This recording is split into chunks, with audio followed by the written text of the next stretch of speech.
Well, it is officially 10 a.m. on Tuesday, the 7th of April, at least here in Melbourne, Australia. I want to say a huge welcome and thank you to everyone for joining us.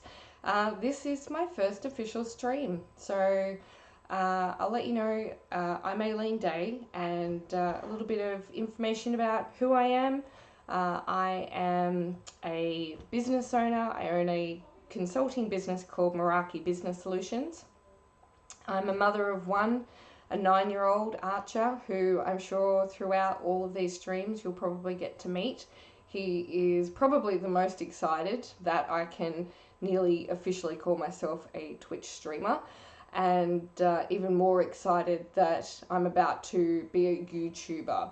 So the lofty heights of a 9-year-old, he's very excited for me, and I'm really excited that you guys are here to join us.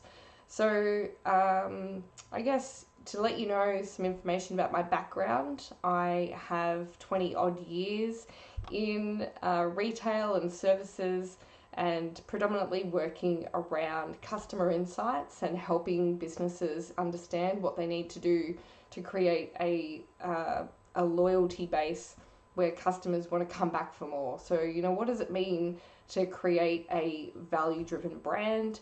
How do you do that? And what does that look like? And it can look so different in all sorts of different businesses. Now, the reason I'm here on Twitch is, number one, I think it is certainly an untapped market, for one. And for two, it's really cool. I can't really find anyone else doing this specifically around business, and someone has to start it. There's a few that are in different languages, so I can't quite decrypt what they're talking about, but I really hope that you enjoy what we're going to be bringing to you. So just so you know, the schedule is going to be 10 a.m. till 11:30 a.m. Tuesdays, and from 3:30 in the afternoon till 5 p.m. on Thursdays. So every week, twice a week, and we're really hoping that you guys can come online and start getting involved. So if you're just watching through the link at the moment, make sure you sign up for your free Twitch account so that you can get involved on the chat box, and we'll be answering questions throughout the talk show. And basically, I'm going to introduce you to some of my friends and some of my acquaintances, but all business owners who I really think can bring a new perspective to the way we do business and to what it means to create a value-driven brand. So, without further ado, I introduce to you my first two guests. We're going to bring them online, and sometimes you might just have to bear with me because this is all completely brand new to me.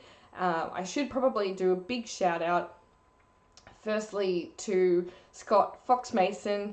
If you are a Twitch follower, get behind Fox Mason. He's a fantastic Twitch partner, and he has very kindly set up and done all the engineering and back end for my Twitch stream, and I thank you very, very much. And the second shout out is to Nails Van Diggle, another Twitch streamer as well, and an amazing artist. And he has very, very kindly helped me put together all of the graphics for my Twitch stream, and helped me engineer the front end of it as well. So to you guys, thank you so much. I appreciate everything you've done to get me this far, and he's hoping I don't fuck it up. So without further ado, I would like to bring online Aimee Hair and James Line. Now, Aimee and James are associates of mine who I've since recently met in a business accelerator course called K2 Elite with Kerwin Ray. And today they join us, and we are going to chat to them about what they do in business and how they create a value-driven brand. So please welcome Aimee and James, if I've done this right, that is. Woo, let's hope. Bear with me. We've got to let them in. Letting them in. Let them in. 1, 2. Are we there? Are we there? Ah, we did it. That's so exciting. Yes! Success. Welcome. Welcome. We are officially live and streaming on Twitch. We have Megan and Dom in the chat room. Big shout out to you guys. Thank you so much for joining us. And I'm so excited that we got this far. I'm really, really wrapped. Part 1, tick. James looks so smart. He does look so smart, doesn't he? I even, compared to yesterday, I even did my hair.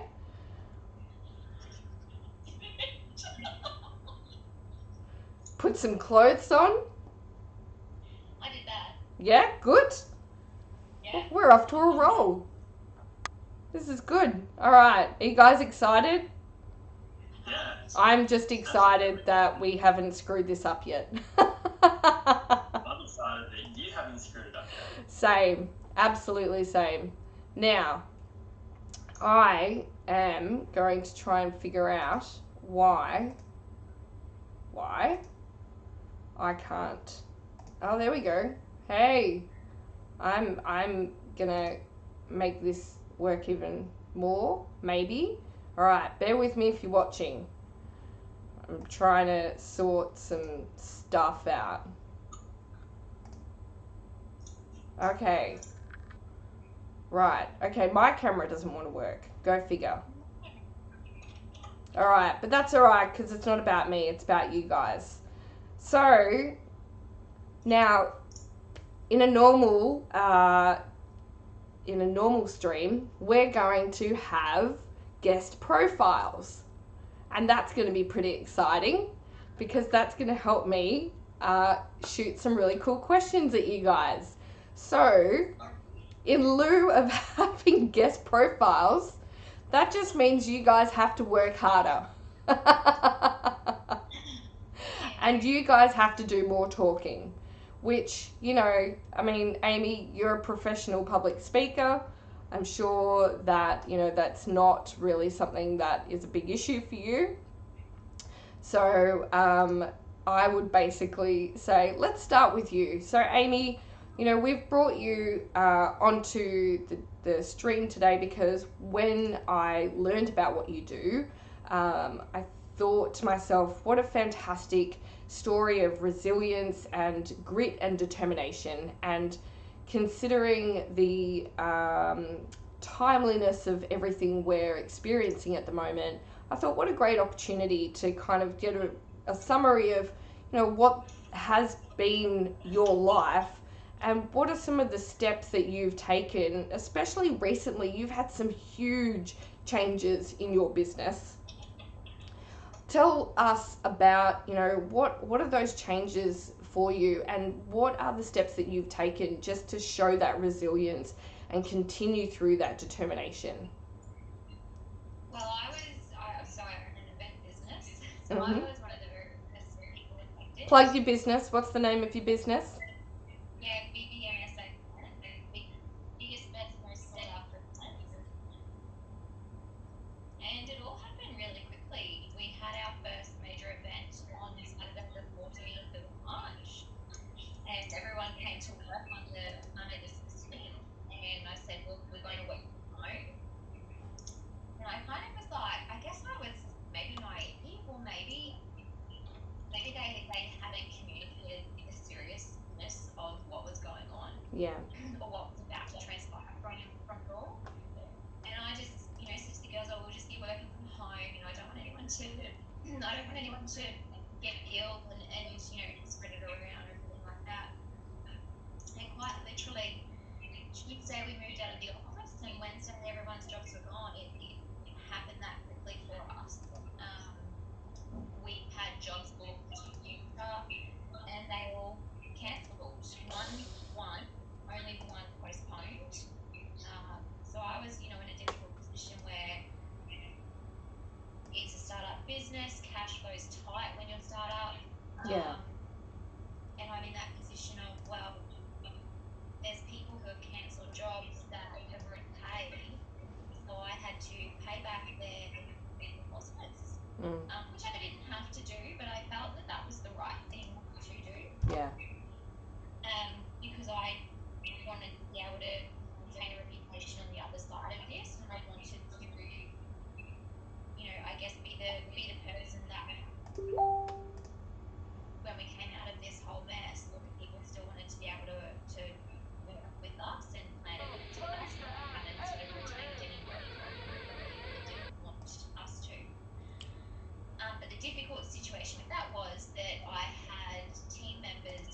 Yeah.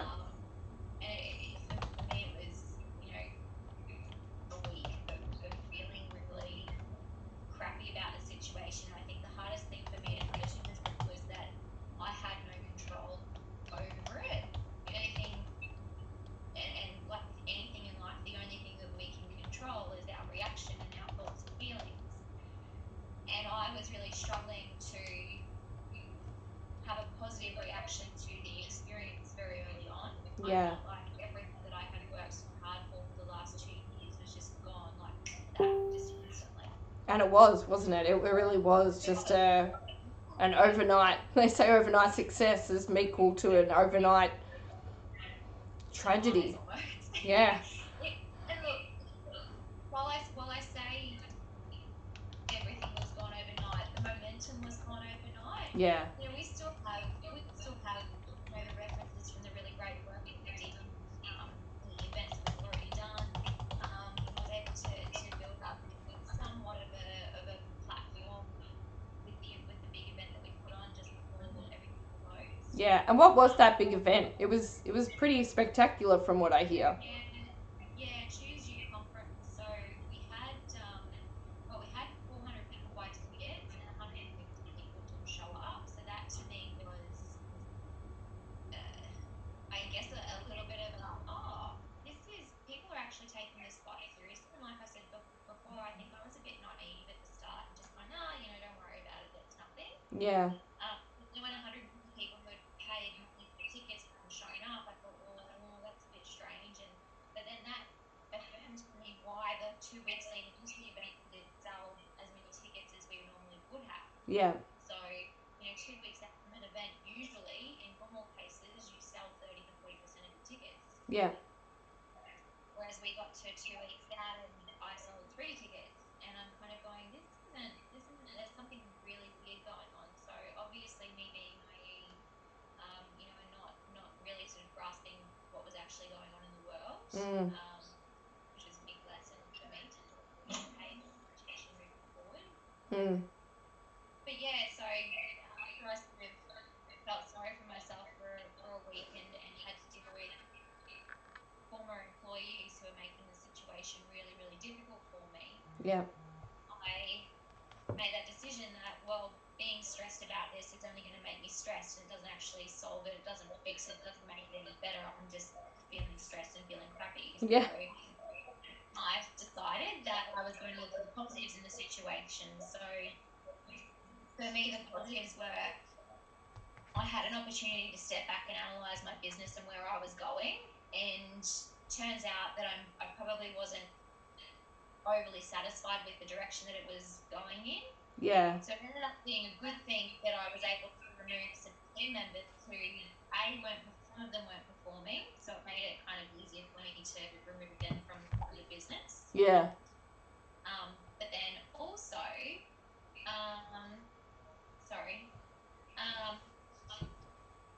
also that I was able to look at, well, what's my plan? What am I actually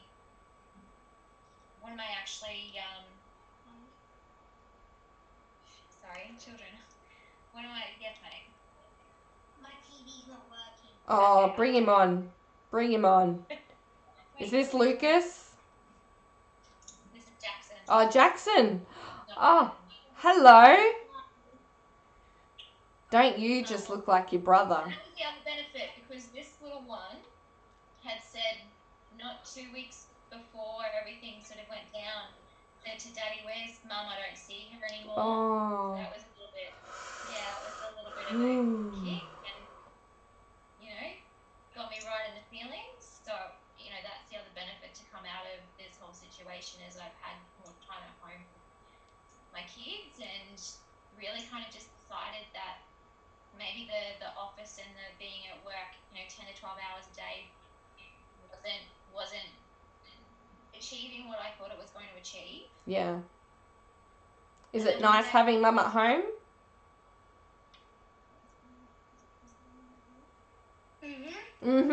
Not sick of her yet? Except that Mummy's been busy all morning and someone wants me to come and watch the battle that he's put together. Oh. He's army, so he wants to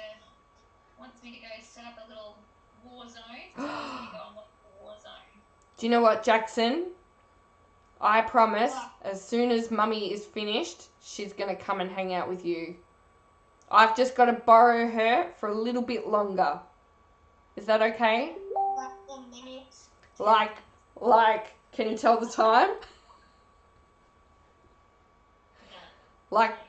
Like 40 more minutes. Before lunchtime.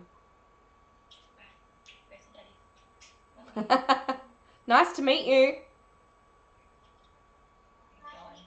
Oh. God, they're adorable. He's pretty cute. He looks very much like his brother. Oh yeah, they're spitting image. They look so much alike. It's crazy. Yeah, and then one day I was walking my dog. So I had 2 dogs, and in the midst of all of this happening, we're at the very start of it happening. One of my dogs passed away, so that was really horrible. And yeah, I was walking my dog one day, and I kind of just was listening to an audio book, and something hit me in it, and it's, you talk about epiphanies and those moments that kind of slap you in the face. You go, oh. So I decided that I'm going to use this time to get back into athletics. I'm set up where I live to be able to do that. We've got a home gym. I've got a open field behind me that I can run in, and kind of just sort of put it all together then and there, and said, well, I can train 2 to 3 hours a day, and I can work 4 hours a day tops, and just cut back what I was originally intending to do. And I looked at it, to take on more work, I've got to put more team members on, and then I've got to get more work to try and pay for them. And I just went, no, I don't want to deal with that anymore. So yeah, there's been big positives come in. I say that with everything, and every challenge is an opportunity. So it was just getting me to pull my own head in and go, okay, well, what are the opportunities in this challenge? And they're everywhere. It's not doom and gloom. There's an opportunity in every single situation, every single challenge. Yeah. I think we've just had a question here. Can we ask Aimee how she deals with days when she feels blah or doesn't want to train? Any tips and advice? Yeah, Great question, Megan Dom. Yeah, I had one of those moments yesterday where I felt a bit yucky. I'd had 3 kids by myself at home while my husband went to work. Mm-hmm. And it felt like a really, really long day. I felt tired and sore from my workout the day before. And, it sounds so simple. It's just one little step. Yeah. And it's just one little thing. It's what's that one little thing that I can do that's going to get me a little bit closer. Yeah. So it's, I was like, well, I'll take the dog for a walk. So that one little thing that I could have done that was going to get me, a little bit closer to my goal. And, it's not just going out and smashing yourself and pushing yourself when you do feel blah. I think when you're feeling like that, it's an opportunity to step back and just take a moment. Yeah. So I think it's actually, your body's telling you, hey, I just want you to rest. There's something that I want you to take out of this. Yeah. And yesterday, feeling crappy, it was the thing that I wanted to take out of it was that it's just that one little step. What's that? One foot in front of the other, just the baby steps. And then when I was actually doing the baby steps, I was like, oh, this feels good. I'm already out. So I started running. One more thing. Absolutely. Just one thing.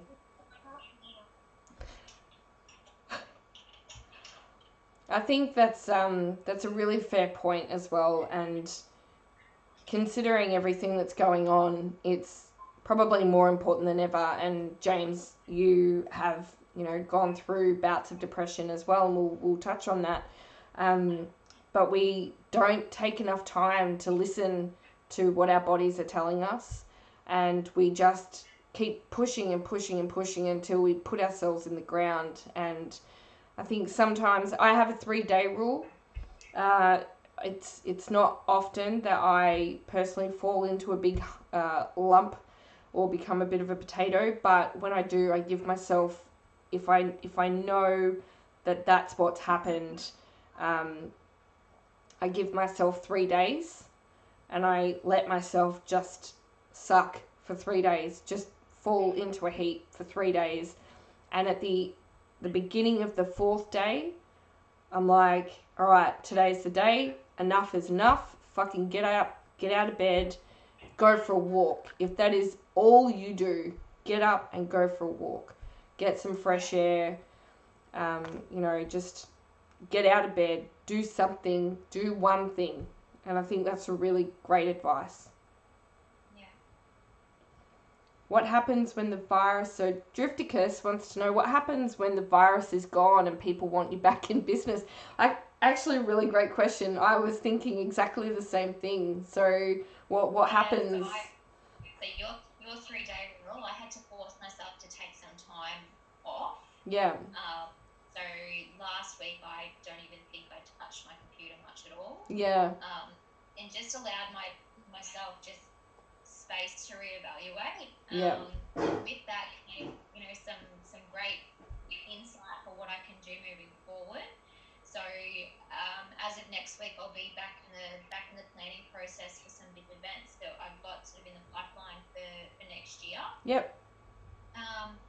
So yeah, it gives me an opportunity to go back to the drawing board and start putting some events together and get all that pre-planning stuff done and out of the way while I have the opportunity of not having anything else coming in. Yeah. So almost like a set and forget style of thing. Oh, okay. Good idea. Yeah. I've also decided to only take on one event planning client a month now. That actually generates enough income for me to sustain my own income. Yeah. And I haven't paid myself in 2 years. I've been so focused on building this business and putting everything into it. So by doing that, I can actually pay myself. Yeah. How novel. Yeah, I know, right? How exciting. It's such a crazy thing, that you go into business. For me, it's for a purpose. Yeah. But you don't come out with anything at the start. And I just went, well, if I just do one event a month for a client, yeah, that's enough income for me. I can focus on building my personal brand. So that's what I'm going to be doing during this time, like this downtime. Yeah. I love how everyone's saying, "Oh, I'm so bored. I've got downtime." Man, I did a 13-hour day yesterday. I couldn't believe it. Yeah. I'm choosing to refer to this as downtime, so I haven't even referred to it as lockdown or isolation. This is just stock standard work life for me. Everyone's like, "Are you staying home?" I'm like, "That's my job." I'm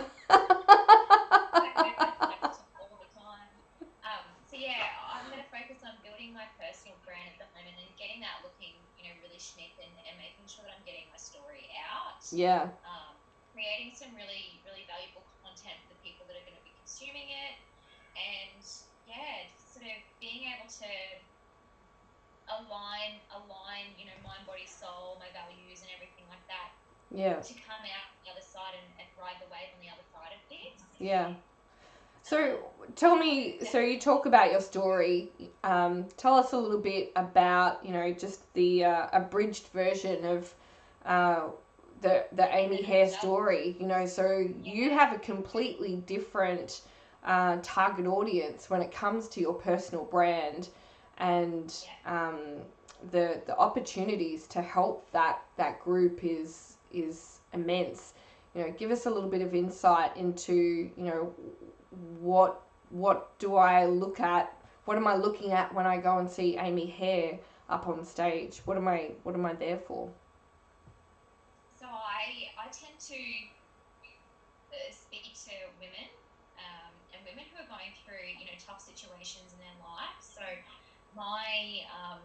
when I was little, I grew up in quite a toxic and abusive household. Mm-hmm. My escape from that was sport. So I was playing sport, 7 days a week. I was a state representative, so I was a Queensland rep for touch and netball. Athletics was my thing. I was a 100 and 200 meter sprinter, and when I was 16, I was sexually assaulted, and everything just fell apart from there. And um, I gave up everything that I loved and that I cared about, and I didn't know at the time that I was really struggling psychologically with what had happened. And then, add into that, you're in a toxic and abusive household, so that's not really conducive to helping someone get over quite a significant trauma that they experienced. And I kind of my life just spiraled. I went from being this vivacious, out there, carefree person. I was chilling. I loved life, to this really, I guess, really dark place. And I wouldn't say I had depression. Yeah. I did with anxiety, and really severe anxiety. Yeah. To the point where I was hospitalised a few times from it. I'd just have episodes where it was really scary. Yeah. Got so bad that I couldn't eat for 3 days, and I kind of I made myself a little motto back then. I think I was 18 when I had that episode where I couldn't eat. My little motto was, anything I can get myself into, I can get myself out of. What a great motto! I love that. So I started just writing, because I was like, everything in my head was such a mess that I felt if I got it out, that it would help to straighten things out in my head. So I got a sketch pad and I got some pencils. Yeah. And every time I just felt the anxiety coming on, I would write. And sometimes it made sense. Sometimes it was, I'd write in a circle, or I'd write, just words all over the place. And it was quite literally a physical expression of what was going on internally. Yeah. Megan Domov just asked, was there a catalyst for when you shifted from your dark place to lifting yourself out of it? If so, can you share about that moment when you decided to take control? What were you doing when you decided, that's it, enough's enough? It was in that, when I had the 3 days of not being able to eat, and I remember saying, it's weird, we talk about, again, epiphanies, and I feel like there's actually a book called The Holy Shit Moment. I'm going to write that down. Yeah, it's a great book. If I can find out while I'm chatting, I'll find out who it's by, but it's called The Holy Shit Moment, and it's all about epiphanies, and we have epiphanies in our life all the time. Yeah. Some people just choose not to tune into it. They basically brush it off. Yeah. So I've had, I'm just trying to find my like James Bell, The Holy Shit Moment. James is like, what? What did I do? James Bell. So it's weird. I just had this thing just come over me, and it was in that moment where I was like, okay, well, I have a choice. I can continue to go down this path, which is toxic and not helping me, or I can choose to break out of it. So I said to my mum, no, I need to eat something. This is just getting ridiculous. So we went to, it was like 10 o'clock at night. Mum drove me to the servo. Servo. I can't wait for any foreign followers to be like, a what? A servo? Google it. Service station. A gas station. Gas station, yeah. And I got a muffin, and I could barely eat a quarter of it, but that was the start of it. It was putting myself in that position where I was actually forcing myself to be productive and not buy into not buy into that spiral that I was going down. Yeah. So having that, the notebook, and being able to get what was going on inside my head out. Yeah. That was very helpful for me. Things don't make sense to us when we keep them in our mind, because we can stew over it, and we can it gets lost in translation. But when we make something physical, it actually makes sense to us. Yeah. And that's why it's so useful, even when you've got an idea for a business, to write it down, because it actually transfers the thoughts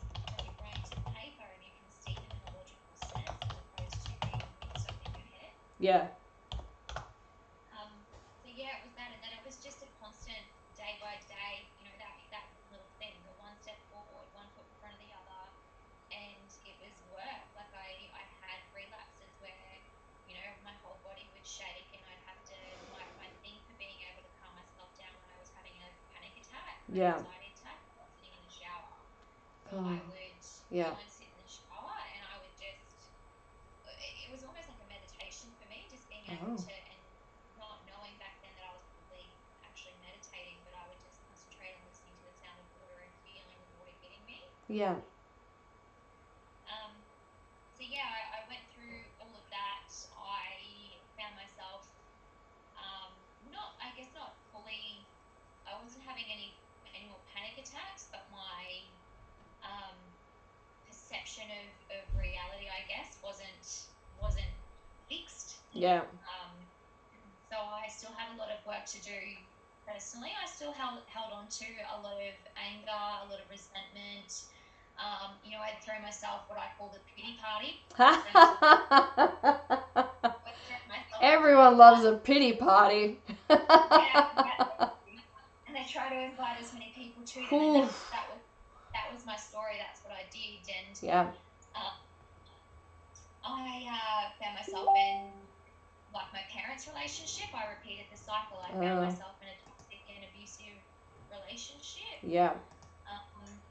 And to me, it was normal though, because that's what my parents were like. Mm. And so I was just monkey see, monkey do. I was imitating what they displayed to me as normal. Yeah. And I had two children, and my second son was born with a rare disease. Yeah. And again, that epiphany moment, I was in hospital. It'd been 3 days, and all I did was cry, because there's nothing. I felt like there was nothing else I could do, and that pity party scenario of, well, why me, why him, why has this happened? And Yeah. quite literally walking in the hall of NICU one day, something just came over me, and a song popped into my head. It was Eric Clapton, "Change the World."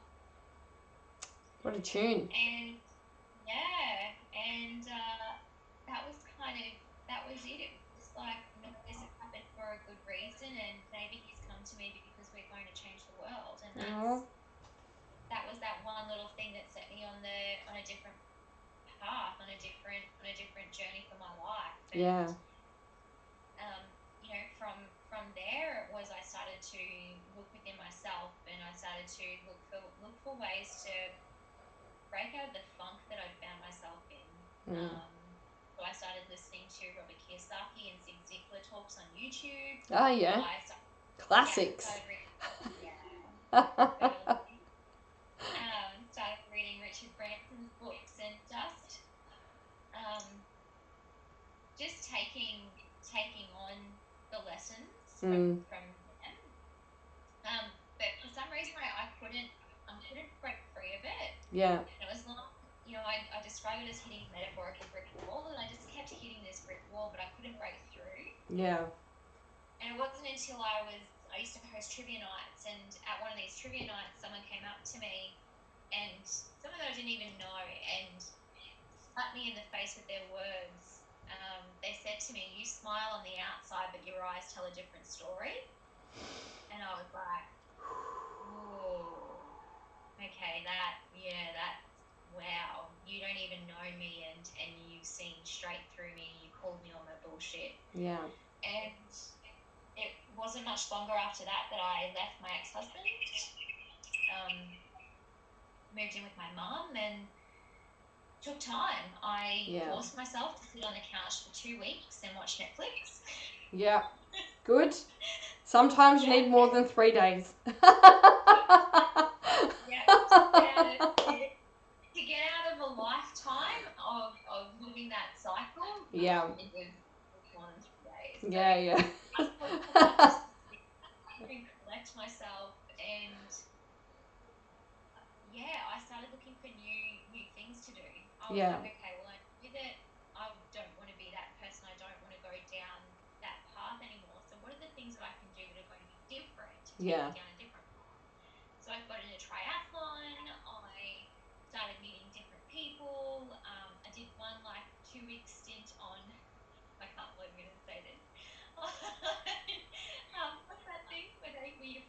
Tinder. Yes. Huh?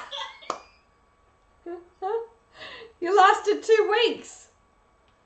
Oh, it's just like, oh, this is stupid. That's impressive. I usually last about 2 hours and I'm like, and we're done. I met one person, one guy off that you knew that. But I got back into CrossFit, and yeah, I knew that I needed to be around different people, and I knew Yeah. that, from reading the books and listening to the personal development stuff, that if I wanted to be different, I needed to surround myself with people who are different. Yeah. That It's a huge the part. power of the power of the five people that you surround yourself with the most. And Yeah. I looked at the people that I was surrounding myself with, and I was like, well, I don't want to be like you guys. I don't want to be negative all the time, and I want to have an amazing life. And Yeah. so yeah, I got back into CrossFit and met my husband, who's now my husband. And yeah, had my husband and I had a baby together, and that baby was born with the same disease that my second son was born with. So I kind of went through that whole process all over again, but felt that this time my mindset was in a completely different place. Yeah. And I was able to, I knew now that I had the tools, I had the experience, I had the know-how Yeah. to get through it. And that was a digestive disease, wasn't it? No, well, it's in their intestine, so Right. they don't have the nerves in their intestine that kind of massage everything and move it down and Aha. make it come out the other end. Yeah. Yeah, so I basically speak to speak to women who are going through a time in their life where they're looking for what's next, where they're looking for that next opportunity. With They may have been in abusive relationships, they may have had sick children, they may have, they may feel really lost Yeah. and trapped. And I speak to those women and talk about my story and how I got out of it. Yeah. Yeah. And I think just from seeing you up there on stage, seeing some of your videos and your talks, and your affiliations with other inspiring women such as Lisa Messenger and so many others, it really does help those women that have been in similar situations to yourself just start going, okay, well, there's a way out of this. There's definitely a path that can be followed, and it really just starts with wanting to create that change. And I think information is key, and not feeling like you're alone. I think, yeah. strength in numbers is such an important thing, because for me, I felt alone in Mm. that situation. But then when I started to open up to listening to other people's stories, I went, well, if they can do it, I can do it, and Yeah. I'm not alone in this. There are other people who are going through what I'm going through, and it becomes less of a, I guess, a taboo subject. Yeah. I still feel like, DV and abuse and emotional abuse are still subjects that we don't know how to talk about it. We don't feel comfortable talking about it. No, because we're scared of having conflict and scared of creating conversations that could result in conflict. I think it's embarrassment as well. Yeah. We feel embarrassed Shame. because we feel like we've got ourselves into that situation. Mm. So I think, people like myself and Jessica Rowe, she talks about mental health and depression, and being able to open up those conversations around really really tricky subjects. Yeah. She very publicly discussed her postnatal depression, didn't she? Yeah, Yeah. yeah, and she's amazing. Yeah. So Yeah.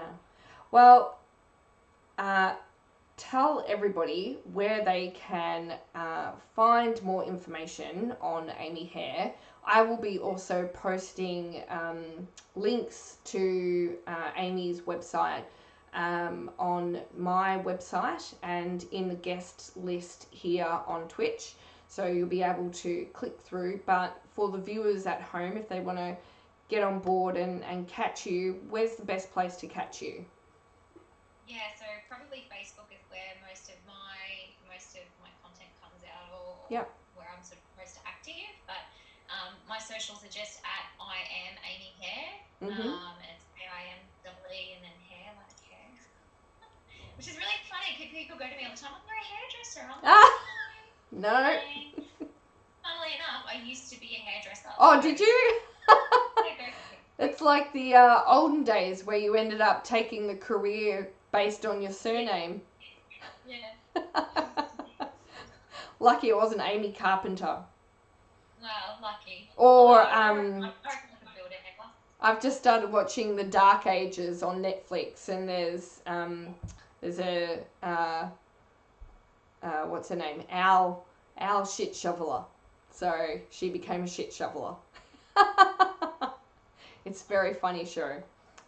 Quite entertaining. You can watch it with the kids too, so that's always nice. My maiden name's Cantarella, and in Italian it means singing bird, so I put him as a singer. Mine is Portarianos. Oh, nice.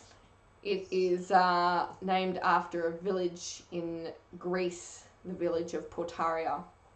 Nothing as romantic as yours. It was a land grab at its finest, so I'm told. James is going to be an architect who's going to draw lines. We knew he was creative. Don't cross the line. Don't cross the line. Oh my god, what a saying. I love it. I love it. Alright guys, now because I'm being cost effective and efficient, what we're going to do is we are going to take a 10-minute break, and when we return, James, we are going to talk to you all about you and your business. And Amy, I hope that you can come back and join us for as long as you can. We would love to keep you involved in the chat, and I'm going to give everyone a 10-minute break. So we will be back here at 5 to 11, and I look forward to seeing all your shiny faces and everyone back in the stream chat as well. Thank you, Amy, for sharing your story so far. It has been such a pleasure, and I'm so grateful that you have joined us for our first stream, and I love listening to your story, and we will get your details on the guest book as well on Twitch, so that people can follow up and follow you and your story as well. So guys, have a wonderful 10-minute break. Go do what you got to do, and I'll see you back here real soon.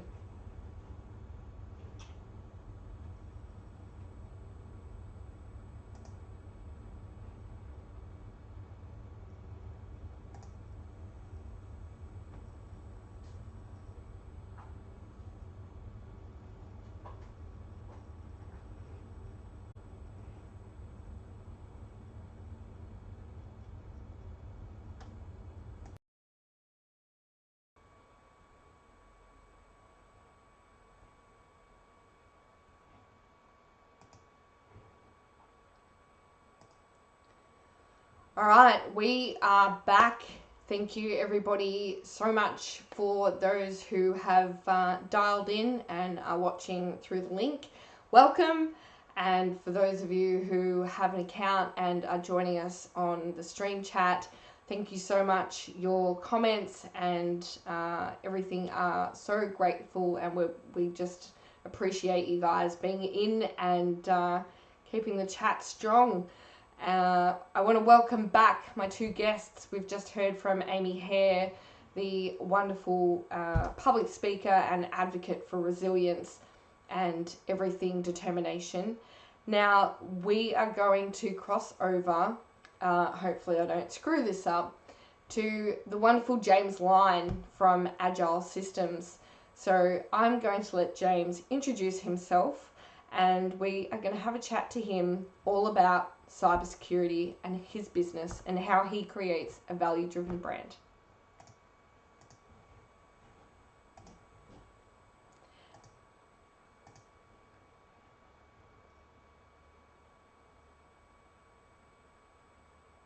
And here they come. Ready? And we're back. Welcome back, guys. Thank you so much for coming in for round 2.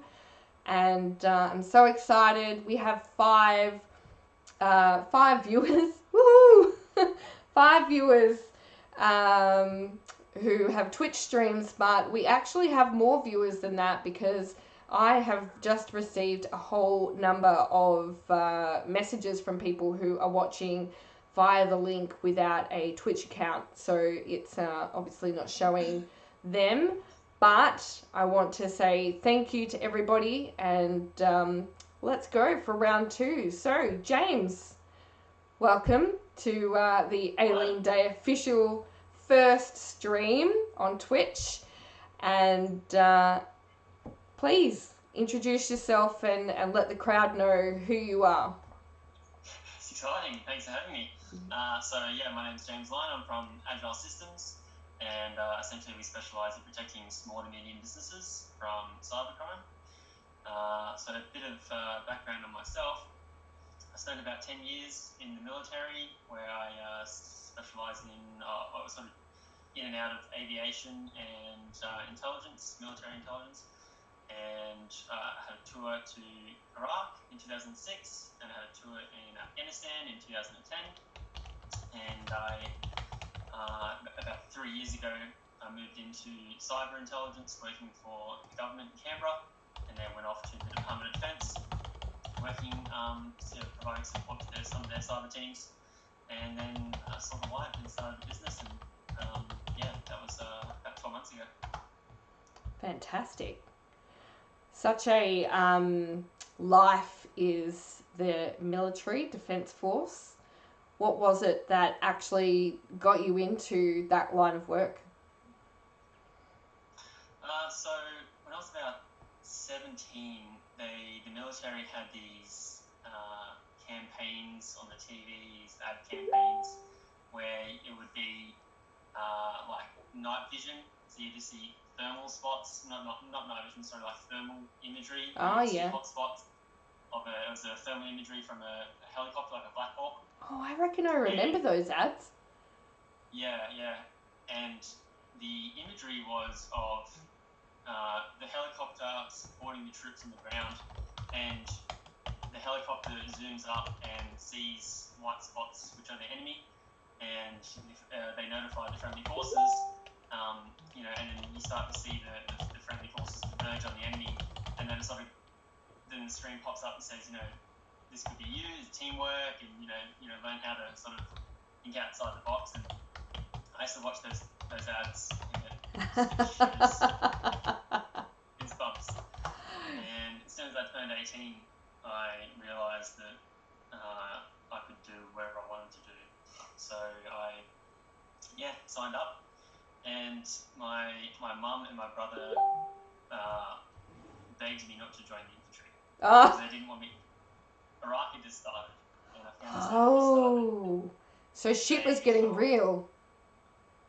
Yeah, shit was real, and they didn't want me to go to war. So I decided to join the military and work in radar systems. Right. So I liked IT. Yeah. And these radars were what they did was they detected enemy weapon fire. Mm-hmm. So when an enemy would fire any type of projectile, you could identify and pinpoint the exact point of origin and the exact impact point. Right. And then we could use that intelligence to converge on the enemy rapidly. And I joined. So I joined up, did basic training for 3 months. Then I did my radar training for 3 months, and then as soon as I got to my regiment, they sent me to Iraq. No fucking around there. Yeah. Yep. Yeah, that's right. So Iraq was I had a really good time. I really enjoyed it. That's not what you usually hear, is it? Yeah, 18-year-old hadn't even been in the military for 12 months.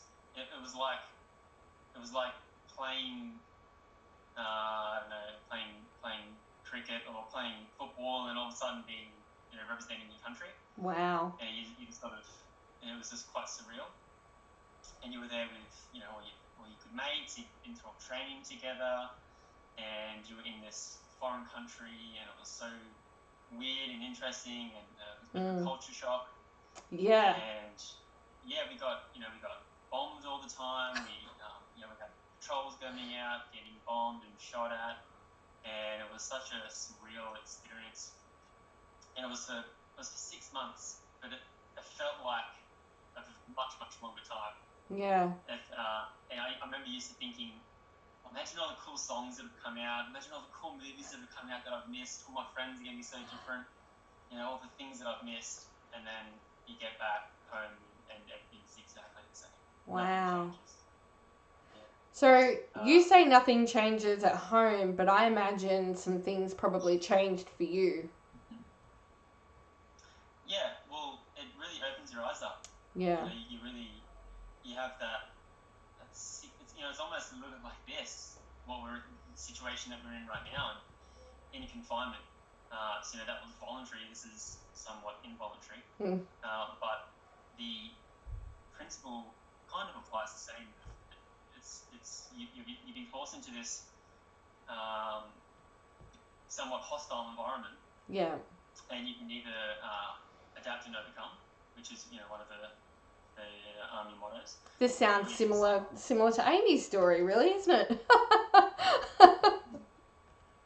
Yeah, and when you didn't get paid for it though. Yeah, exactly.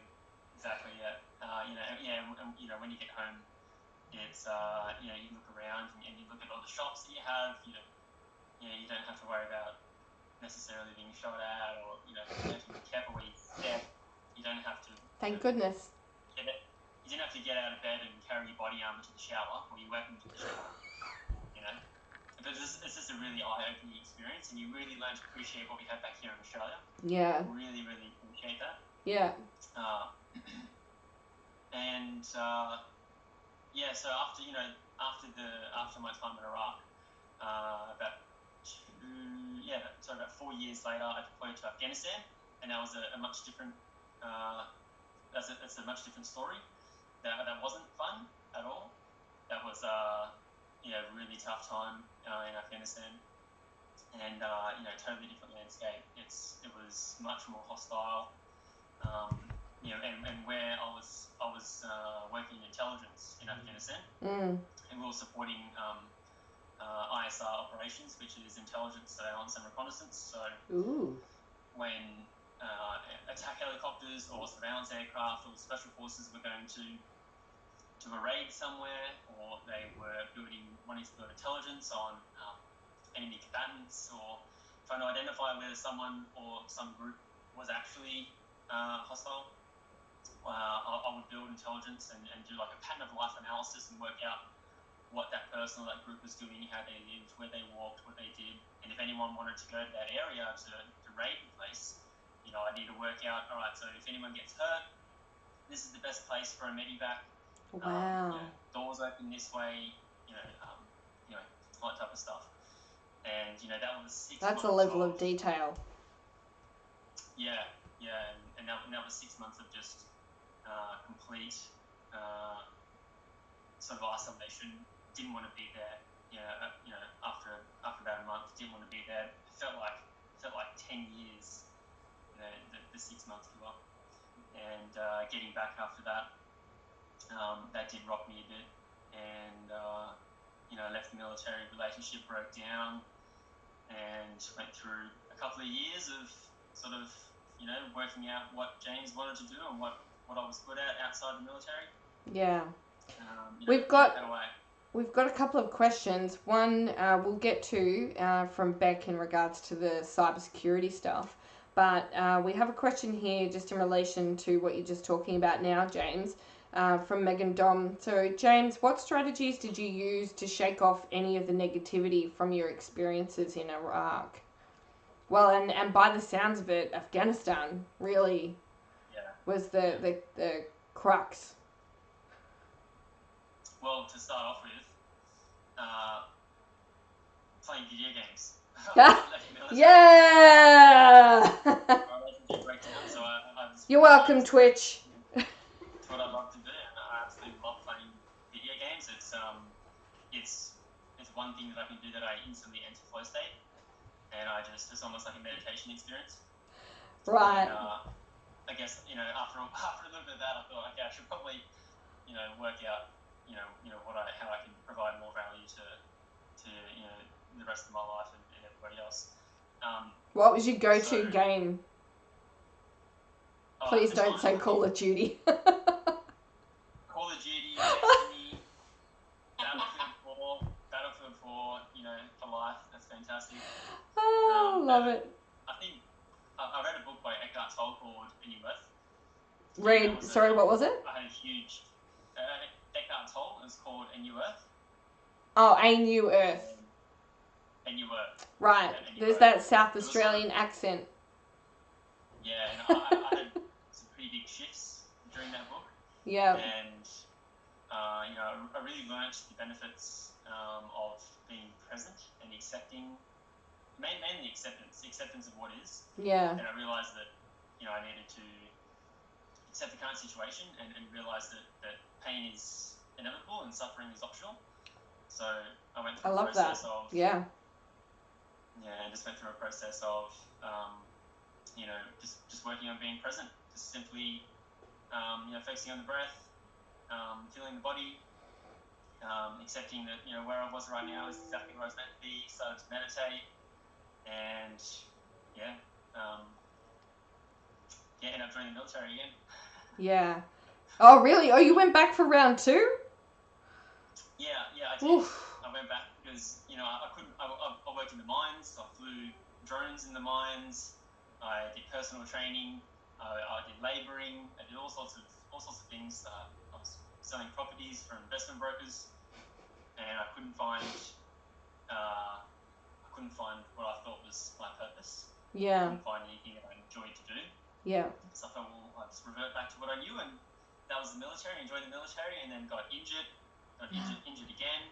But the injuries that I had actually originated from Iraq and Afghanistan. Okay. That was sort of not too bad. And then I got back into the military and hurt myself, and I went through a process of being medically discharged. But yeah. Right. So then talk to me about how you went from, this period of time where you can't find your purpose. How was it that you came across doing what it is you do now? So when I got medically discharged from the military in January 2018,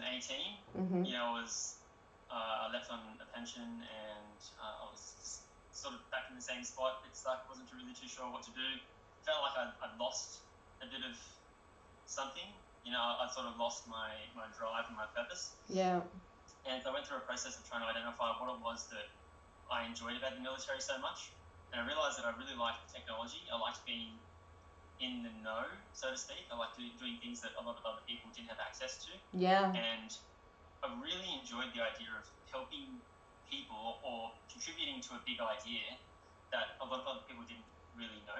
Right. I guess I liked to contribute in a space where there wasn't much recognition. Yeah. So to speak, that's what I love about working in the military intelligence field. Yeah. And I thought, okay, so I think I understand the framework behind my purpose. Right. So now I needed to work out how to.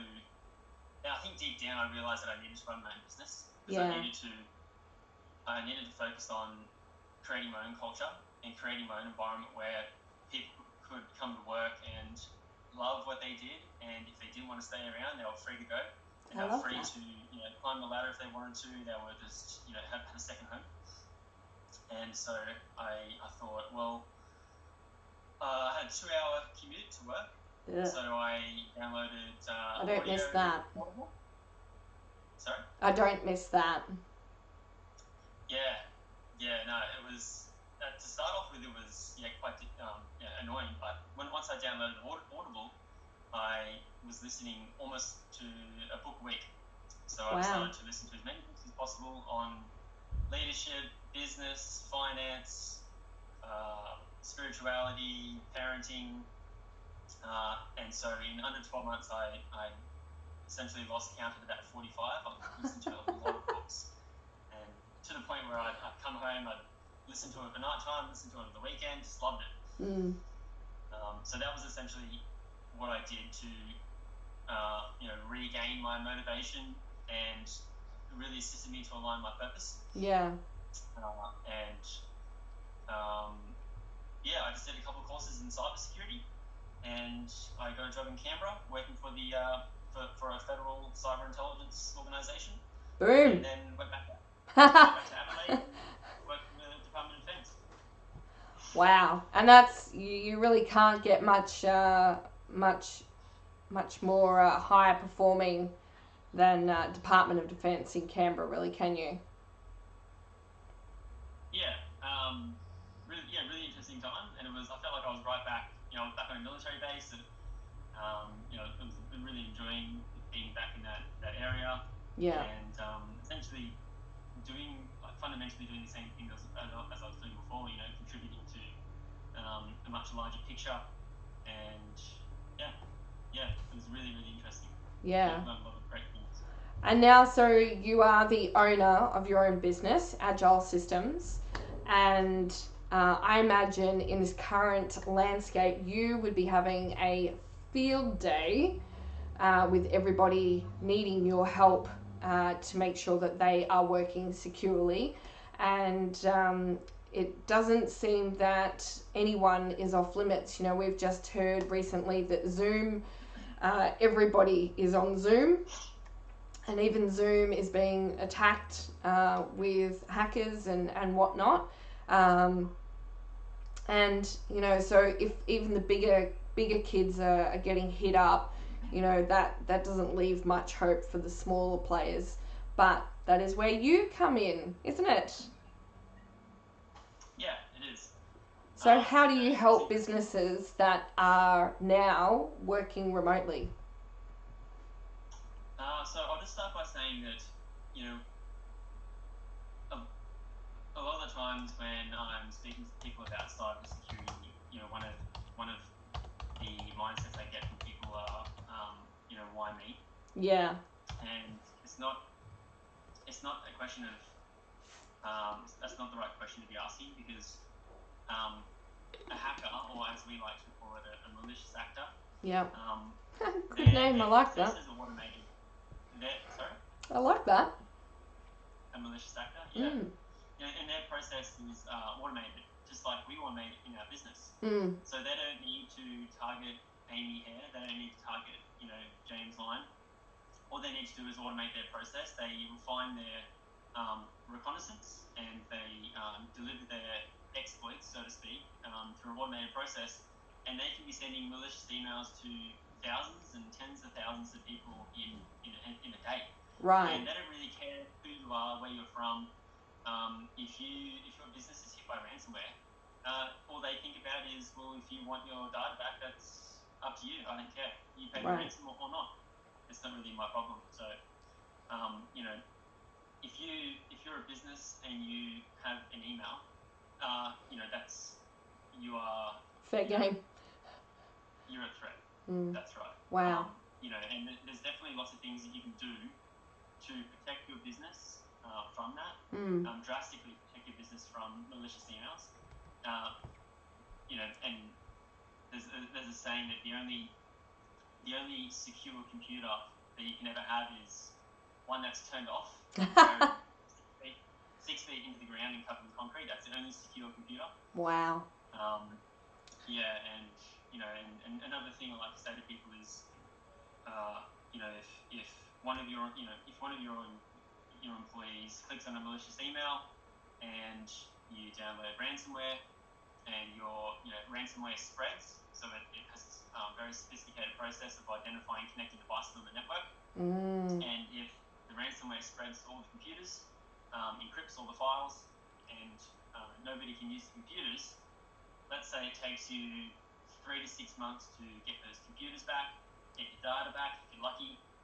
What type of operational damage would that have on your business? Yeah.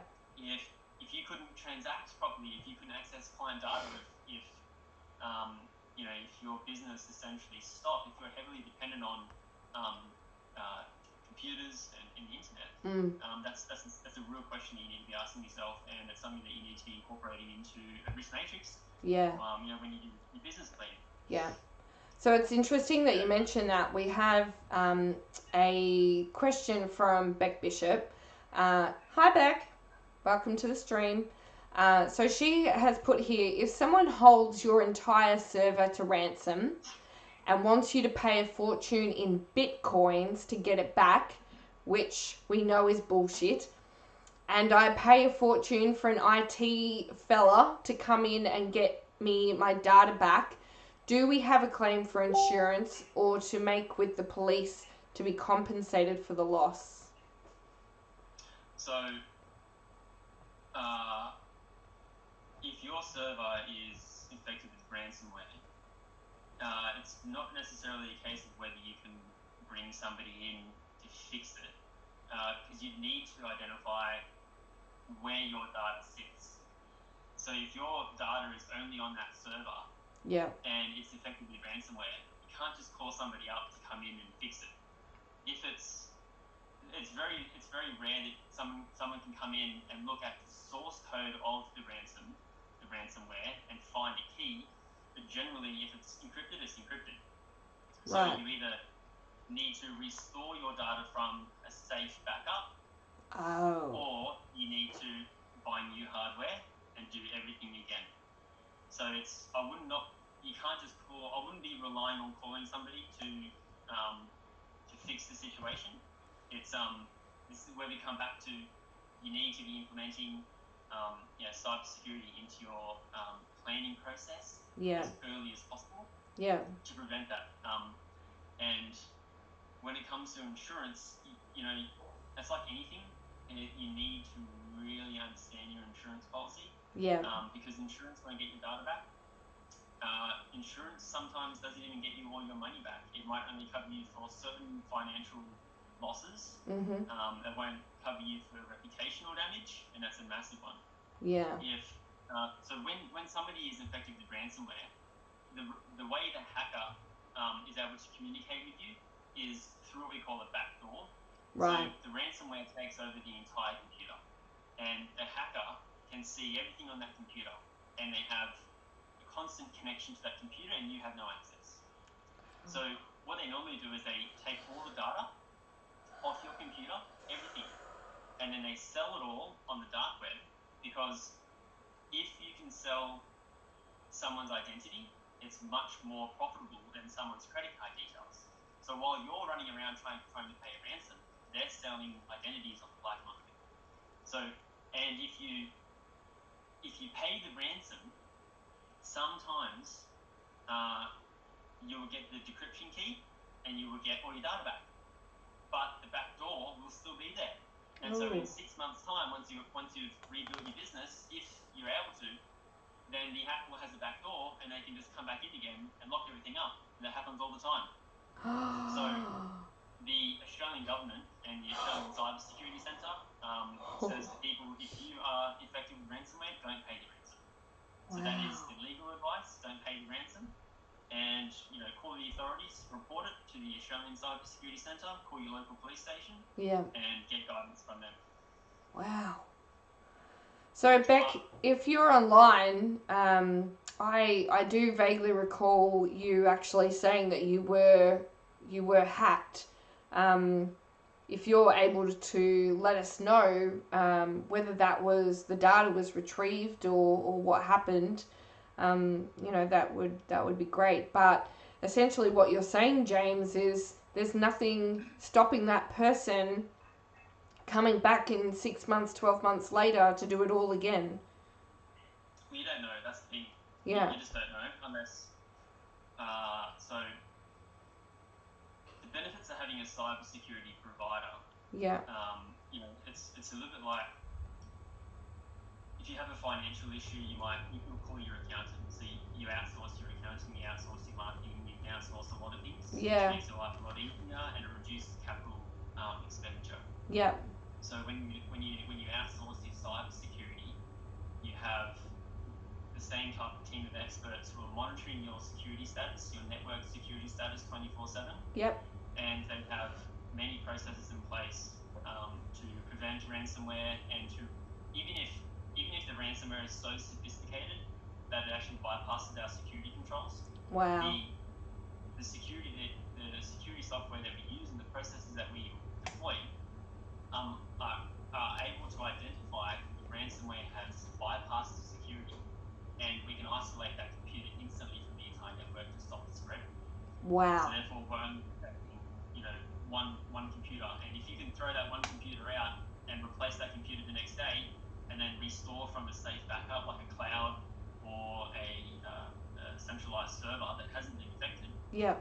then instead of hiring, an IT guy to come in and charge you $20,000, for a fraction of that, you can have your entire business protected, and Yeah.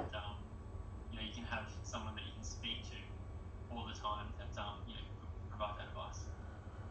Oh wow, that's some hectic shit right there. So Beck's just come back and said it's happened to us twice.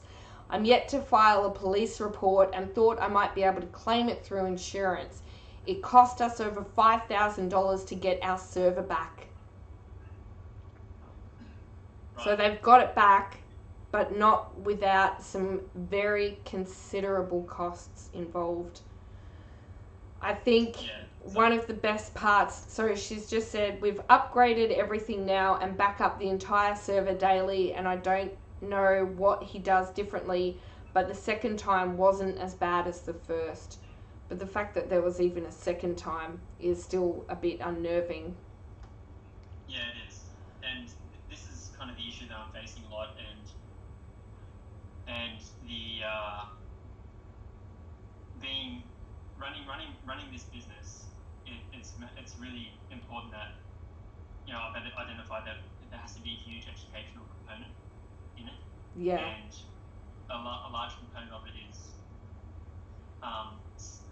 there's a large separation between IT service provider and a cybersecurity company.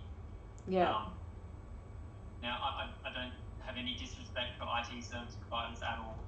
That they come from cybersecurity is IT, just like digital marketing, it's kind of IT. And people sometimes when I say to people, what's your cybersecurity strategy for your business, and they'll say, well, we have an IT service provider, and that's a little bit concerning because a lot of IT service providers won't necessarily want you to go somewhere else for cybersecurity support when they can sell you a product off the shelf that, right. What I call a legacy antivirus, which is quite old, quite outdated, and doesn't protect you from modern threats. And so it's sort of demystifying that that IT and cybersecurity are two very separate things, and a large difference between the two is mindset. Yeah. So we are cybersecurity professionals.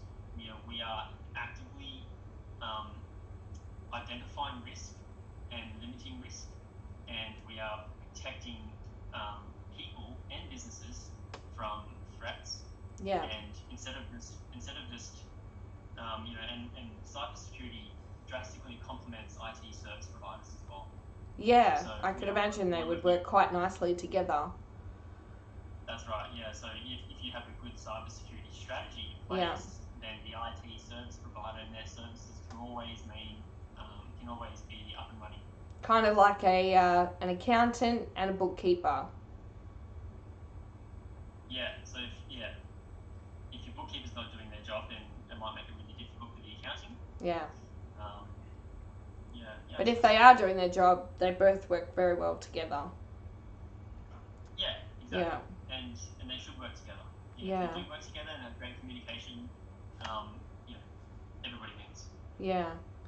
Wow, that's so insightful, and I think absolutely, as you said, it is just a massive education to everybody working, in business, small, micro, big.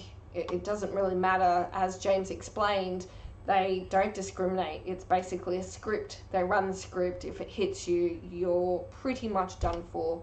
Unless you have someone like Agile Systems behind you, making sure that they are blocking those threats. And I'm quite certain that, as Bex explained, the cost to recover is considerable, and that's, you know, that's if it doesn't happen again, it's already considerable. So it's really insightful to learn about, because up until 3 weeks ago I had no understanding of any of this stuff. So I appreciate the education. Yeah, well, no, like I said before, you know, no business is 100% protected at all. Even you know, even the military, even the CIA, you know, they've all been hacked before. Yeah. And they probably will be again. You know, from my experience, if you personally or your business personally is being targeted by a hacker or a hacking group,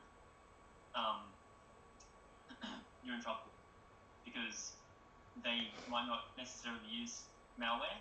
You know, so if they're not using, you know, if they're not using traditional or conventional methods, Yeah. You know, it's much easier. It can be very easy for them to get in. Yeah. And oh, you there? You know, it's important to remember that it doesn't matter who you're talking to about cybersecurity. If they're saying that they can 100% protect you from absolutely everything and you'll never ever get hacked, just take that with a grain of salt and continue to ask them some more questions about, you know, what they mean by that. Because, you know, at the end of the day, the biggest threat is malicious emails. 90% of all business compromises start with a malicious email. And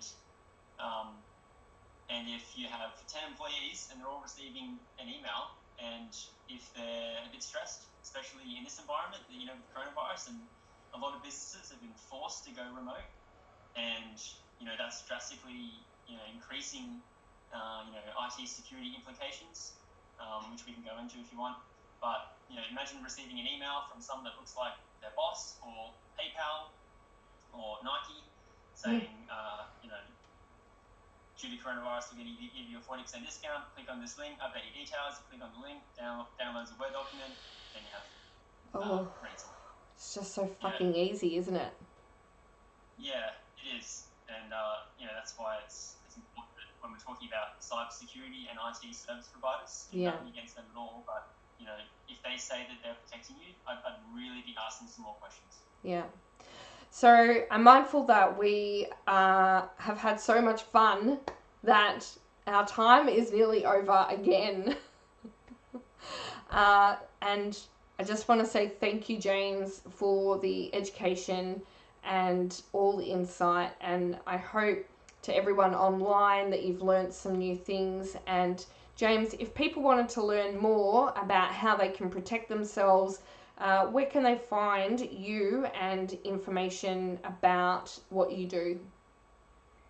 So our website is just www.agilesystems.com.au, or you can check us out on Facebook at Agile Systems Cyber.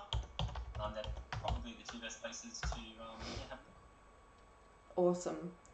Guys, ladies, gentlemen, I want to say thank you so much. It has been an absolute privilege to spend the morning with you both. And Aimee, thank you very, very much. I want to say thank you for taking time out of your morning despite your sons wanting your attention. So I know exactly, mine's sitting on the couch right now, very unimpressed that he's been ignored. And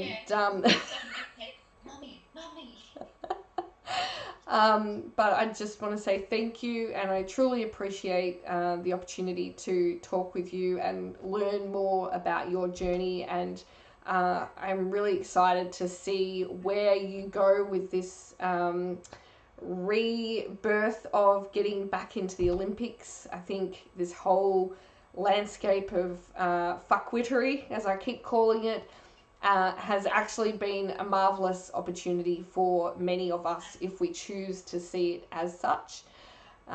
James, I absolutely love talking to you. I am not technical at the best of times, but I feel like every time I do talk to you, I'm starting to become the master of all things technology and cyber. So thank you so much, and thank you too, because I know you have got your daughters at home as well, and you've taken time out to spend it here with us this morning. For everybody else on the stream, whether you have been in the chat or just watching on or listening in, I want to say a massive thank you. We have officially got through our first stream. I want to let you know that we will be back on Thursday at 3:30 till 5 p.m. this coming Thursday, which is the 9th of April, and our guests for the Thursday afternoon is going to be Yvette Tarrant and Tim Beale. Yvette is now I'm going to get this right. She is a grief...